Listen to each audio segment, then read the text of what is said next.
Hello friends, అందరూ ఎలా ఉన్నారు? ఈరోజు ఈ వీడియోలో ఎన్టీఆర్ మరియు ప్రశాంత్ నీల్ కాంబినేషన్లో వచ్చేటటువంటి సినిమా గురించి చాలా అంటే చాలా అప్డేట్స్ వచ్చినాయి.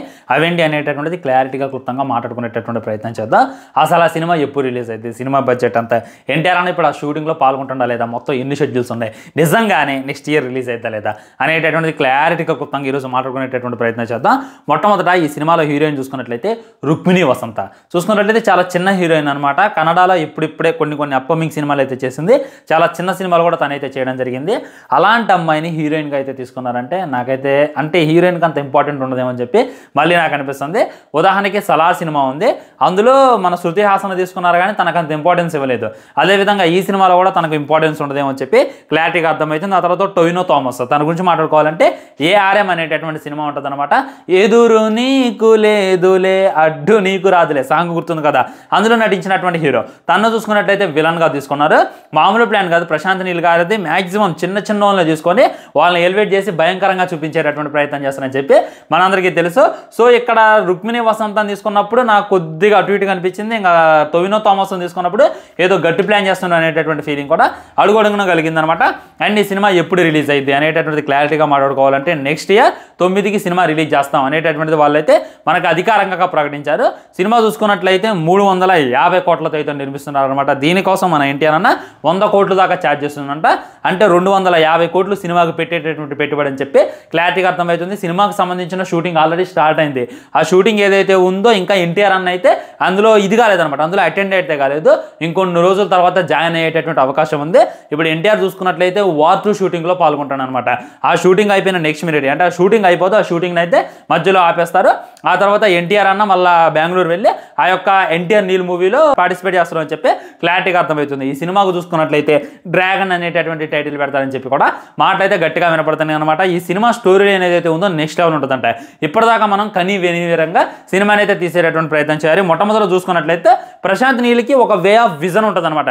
అంటే మనం ఊహించిన దానికి ఇంకా డబుల్ అయితే ఆయన తీస్తాడు, మనం ఊహించిన దానికి త్రిబుల్ అయితే మనకు అది ఆయన డెలివరీ చేసి చూపిస్తాడు. కాకపోతే దాన్ని అర్థం చేసుకోకపోవడం అనేటటువంటిది మనలో ఉంటుంది. ఉదాహరణకి సలార్ సినిమా రిలీజ్ అయినప్పుడు జస్ట్ 700 కోట్లు మాత్రమే వసూలు చేసింది.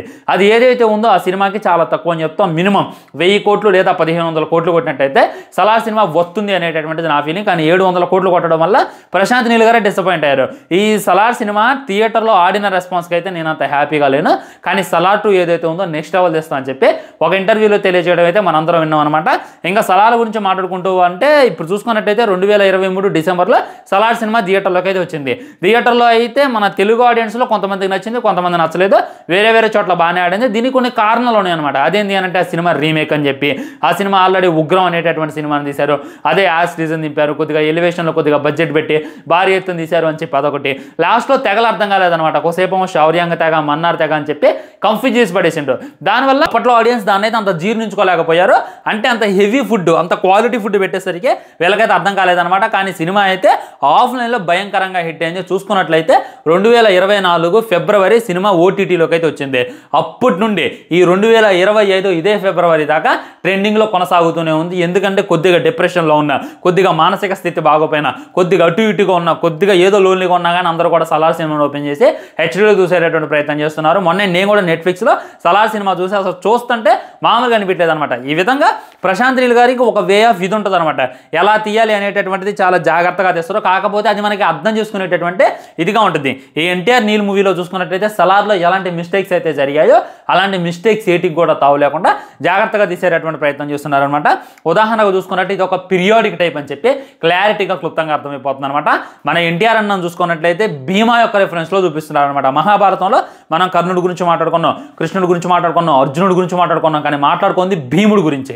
భీముడికి ఎంత బలం ఉంటుంది అంటే భీముడు ఒక్కసారి తన పాదాన్ని కింద కొట్టారంటే తన ఎదురుగా ఉన్నటువంటి 100 మంది అయినా సరే భూమి మీద పడిపోతారు. అంట మహాబలశాలి భీముడు. తన మించి అయితే ఏమీ లేడు. మన ఎన్టీఆర్ అన్న చూసుకున్నట్లయితే యాజ్ ఇట్ ఈస్ కొద్దిగా భీమలా కానొస్తారనమాట. ఆయన యొక్క రెఫరెన్స్తో ఈ సినిమాని నెక్స్ట్ లెవెల్ తీసేటటువంటి ప్రయత్నం చేస్తున్నారని చెప్పి క్లారిటీగా అర్థమవుతుంది. మధ్యలో మహాభారతం యొక్క రెఫరెన్స్లు కూడా పెడతారంట. ఆ తర్వాత తనకు తగ్గట్టే ఒక తెగనైతే క్రియేట్ చేస్తారంటే అంటే ఇప్పుడు మనం ఏదో ఒక ఎమోషన్ అయితే పెడతాడు. కేజీఎఫ్లో చూసుకున్నట్లయితే మదర్ సెంటిమెంట్ని పెట్టును, మదర్ ఎమోషన్ని బాగా యూజ్ చేసుకొని దాన్ని అంచెలంచెలుగా తీసుకెళ్ళింది అనమాట. ఒకసారి ఆలోచించుకోండి. ఫాస్ట్ పట్లో ఏంది, నువ్వు నాకు మాట ఇయ్యి శ్రీమంతుడిగా చచ్చిపోతావు అనేటటువంటిది అమ్మకి ఇచ్చినటువంటి మాస కోసం కేజీఎఫ్ చాప్టర్ 1. కేజీఎఫ్ చాప్టర్ 2 చూసుకున్నట్లయితే రాకీ తన అమ్మకి ఇచ్చినటువంటిది.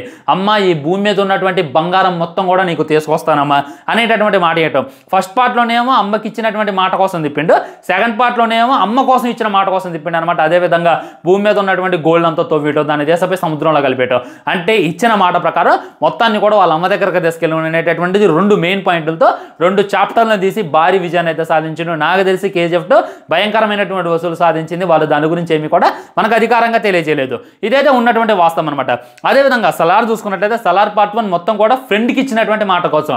ఫ్రెండ్ చూసుకున్నట్లయితే చిన్నప్పుడు తన కాపాడిండు, తన అమ్మని కాపాడిండు. ఈ విధంగా ఫ్రెండ్కి ఇచ్చినటువంటి మాట కోసం తన మొత్తాన్ని కూడా త్యాగం చేసి అక్కడికి వెళ్ళి ఆ కాన్సార్లో యుద్ధం చేయటం పార్ట్ 1లో చూపించేటటువంటిది. పార్ట్ 2లో చూపించేది ఏంటి, ఫ్రెండ్కి తనకి గొడవ రావడం అనమాట. ఈ విధంగా 2 వేరియంట్స్తో అయితే చిన్న పాయింట్తో సినిమాను అయితే పోకడ వెళ్తూ లాక్కొచ్చేటటువంటి ప్రయత్నం నీల్ గారు అయితే చేస్తారు. అండ్ ఆ సినిమాలో ఉండేటటువంటి సీన్స్ మెయిన్ అనమాట.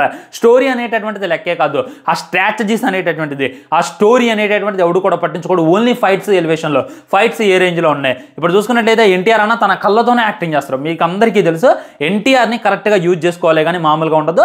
ఇప్పటిదాకా ఎన్టీఆర్ అన్న తన యాక్టింగ్తో తన యొక్క స్టార్డంతో లేపినటువంటి సినిమాలు ఉన్నాయి, కానీ ఎన్టీఆర్ని లేపినటువంటి సినిమా అక్కడి నుండి ఇక్కడ దాకా ఒక్కటి కూడా లేదు అనేటటువంటిది రియాలిటీ. అలాంటిది నీల్ చేతిలో పడితే ఎలా ఉంటుంది అని చెప్పి మనం చాలా రోజుల నుండి డిస్కషన్ చేసుకుంటూనే ఉన్నాం. ఆల్రెడీ ఒక లుక్ అయితే వచ్చింది, ఇది ఆల్రెడీ అఫీషియల్గా తెలియజేసింది. ఎలా ఉన్నాడు ఈ లుక్లో, వామ్మో నిజంగా గరుడలా కనపడ్డాడు. చాలామంది ఈ సినిమాకి డ్రాగన్ అనేటటువంటి టైటిల్ పెడుతున్నారు, కానీ డ్రాగన్ అనేటటువంటిది కాదు, గరుడ అనేటటువంటి వెళ్తే నిజంగా 100% వర్త్ ఉంటుంది అనేటటువంటి ఫీలింగ్ కూడా నాకైతే కలిగింది. ఎన్టీఆర్ చూసుకున్నట్లయితే ఒక వీరుడిలా కనపడబోతున్నాడు అనమాట. తనంటే ఒక తెగకి భయం. ఆయన చూసుకున్నట్లయితే చచ్చిపోయిండు అని చెప్పి ఈ తెగ వాళ్ళు మళ్ళీ ఆగడాలు అయితే మొదలు పెడతారంట. మళ్ళీ మనోడు తిరిగి వచ్చిన తర్వాత ఆ తెగ ఎలా అయింది అనేటటువంటి ఒకదాంతో, అదే కాక నాన్న కోసం చేసేటటువంటి యుద్ధం అని చెప్పి కూడా క్లారిటీగా అర్థమవుతుంది. మీకు ఆల్రెడీ చెప్పాను, అమ్మ కోసం చేసేటటువంటి యుద్ధం అయిపోయింది, ఫ్రెండ్ కోసం చేసేటటువంటి యుద్ధం అయిపోయింది, ఇప్పుడు చేసేటటువంటిది నాన్న కోసం అనమాట. ఎస్, నాన్న కోసం ఆ తెగని తను ఏ విధంగా ఎదిరించిండో, ఆ తెగకి ఎదురెళ్ళి తను ఏ విధంగా నిలబడ్డాడో, ఆ తర్వాత వాళ్ళ నాన్నకి మరియు ఆ తెగకి జరిగినటువంటి స్టాచరీ ఏంటి అనేటటువంటి దాంతో అయితే సినిమాని బాగా తీసుకెళ్లేటటువంటి ప్రయత్నం చేశారు. అండ్ థామస్ చూసుకున్నట్లయితే ఎన్టీఆర్కి తమ్ముళ్ళలాగా నటించబోతుందంట. ఆ తర్వాత అన్న తమ్ముళ్ళు అయితే విడిపోతారు, వీళ్ళైతే కొట్టుకుంటారు. ఎక్కడికి అన్నకి ఎంత పవర్ ఉందో తమ్ముడు కూడా అంతే పవర్ ఉంటుంది. సో తమ్ముడు గెలిచిండా అన్న గెలిచిండా అనేటటువంటి ఒక కాన్సెప్ట్, నాన్న అనేటటువంటి కాన్సెప్ట్, ఒక తెగ అనేటటువంటి కాన్సెప్ట్, అదే కాక మహాభారతం రెఫరెన్స్లో అక్కడక్కడ పెట్టేటటువంటి ప్రయత్నం. భీముడు గురించి వింటంటే మామూలుగా అనిపిస్తుంది అనమాట. అలాంటి బలశాలని ఇంకెంత బలంగా చూపిస్తారు అనేటటువంటిది. ఇతను ఎంత బలంగా ఉందంటే ఆపోజిట్లో ఉన్న వాళ్ళు కూడా భయంకరంగా ఉంటారనమాట, బలంగా ఉంటారు. ఉదాహరణకు మాట్లాడుకోవాలంటే సలార్ సినిమా ఉంది, అందులో ప్రభాస్ని కొట్టేటటువంటి సరైనటువంటి విలన్ ఒక్కడ కూడా ఉంటారు అనమాట. మొత్తం కూడా ప్రభాస్ కన్నా హైట్ తక్కువ ఉంటారు. ప్రభాస్ ఒక గుద్దుతే పోయి అవతల పడతారు. అసలు ప్రభాస్ ఒంటి నుండి చుక్క నెత్తురు కూడా రాదు, తన ఒంటి మీద ఉండేటటువంటిది విలన్ల రక్తమే. కానీ ఇందులో చూసుకున్నట్లయితే ఆపోజిట్లో భయంకరమైనటువంటి తెగలను పెడతారంట. వాళ్ళంతా కూడా మనిషి మాంసం తినేవాళ్ళు, మనిషి రక్తం తాగే వాళ్ళని అయితే వాళ్ళైతే చూపిస్తారు. వాళ్ళంటే ప్రపంచానికి భయం, కానీ వాళ్ళైతే ఒకళ్ళకు భయపడతాడు. వాడే మన గరుడ అనేటటువంటి కాన్సెప్ట్ అయితే సినిమాని తీసేటటువంటి ప్రయత్నం నీల్ గారు చేస్తున్నారని చెప్పి క్లారిటీగా అర్థమవుతుంది. అండ్ ఈ సినిమాలో మేజర్ ప్లస్లు ఏమైనా ఉన్నాయా అని అంటే ఎమోషన్ సీన్స్ని బాగా ఎలివేట్ చేసేటటువంటి ప్రయత్నం చేస్తున్నారు. అంటే ఎన్టీఆర్ని బాగా యూజ్ చేసుకుంటే ఎమోషన్ సీన్స్ మామూలుగా ఉండవు, భయంకరంగా పడతాయి. ఆ ఎమోషన్ సీన్ అయితే న్యూట్లైజ్ చేసుకొని మన ముందు ప్రయోగించేటటువంటి ప్రయత్నం చేస్తున్నారని చెప్పి క్లారిటీగా అర్థమవుతుంది. తర్వాత ఎలివేషన్స్ ఇంకా భయంకరమైనటువంటి ఎలివేషన్ రాసుకున్నంట. అది కాక డైలాగు, ఇప్పుడు కేజీఎఫ్ చూసుకున్నట్లయితే చాలా డైలాగులు ఉంటాయి అనమాట. If you think you are bad, I am your dad. అదొకటి. ఈ గరుడాన్ని పుట్టడానికి రాకీని తీసుకొచ్చాం, రాకీని పుట్టడానికి ఇంకో గరుడాన్ని తీసుకురాలేమా అని అంటే మా అబ్బ వల్లే కాలేదంటే మా అబ్బ మీద ఎవడి వల్ల కాదని చెప్పి ఒక డైలాగ్ ఎత్తడు. ఈ విధంగా భయంకరమైనటువంటి ఎలివేషన్ డైలాగ్ ఉన్నాయి. అదే రకమైనటువంటి డైలాగు ఎన్టీఆర్ నీల్ సినిమాలో పెడుతున్నారు. దీనికోసం ఎన్టీఆర్ గారు స్వయంగానే కొన్ని డైలాగులు అయితే రాసుకున్నంట. దాన్ని అయితే ప్రశాంత్ నీల్కి అయితే ఇచ్చిందంట. అదంతా మనం ముందు పెట్టేటటువంటి ప్రయత్నం చేస్తున్నారని చెప్పి క్లారిటీగా అర్థమవుతుంది. కేజీఎఫ్లో ఒక కేజీఎఫ్ లాంటి యూనివర్స్ని సృష్టించిండు, సలార్లో కాన్సార్ లాంటి ఒక యూనివర్స్ని సృష్టించిండు. ఎన్టీఆర్ నీల్లో కూడా ఒక భయంకరమైనటువంటి ప్రపంచాన్ని సృష్టిస్తున్నారు. ఆల్రెడీ దానికి సంబంధించినటువంటి సెట్స్ చేశారు, షూటింగ్ కూడా స్టార్ట్ అయింది. చాలా సీన్లు అయితే ఎన్టీఆర్ లేకుండా కంప్లీట్ చేసేసారంట. ఇక ఎన్టీఆర్ రా కోసం అయితే ఎదురు చూస్తున్నారు. ఎన్టీఆర్ వార్ షూటింగ్ ఆపుకొని ఎప్పుడైతే వస్తారో అప్పుడు ఏమంటే ఎన్టీఆర్తో షూటింగ్ అని చెప్పి క్లారిటీగా అర్థమైపోతుంది ఫ్రెండ్స్. ఇది ఎన్టీఆర్ నీల్కి సంబంధించినటువంటి సినిమా అప్డేట్స్ అనమాట.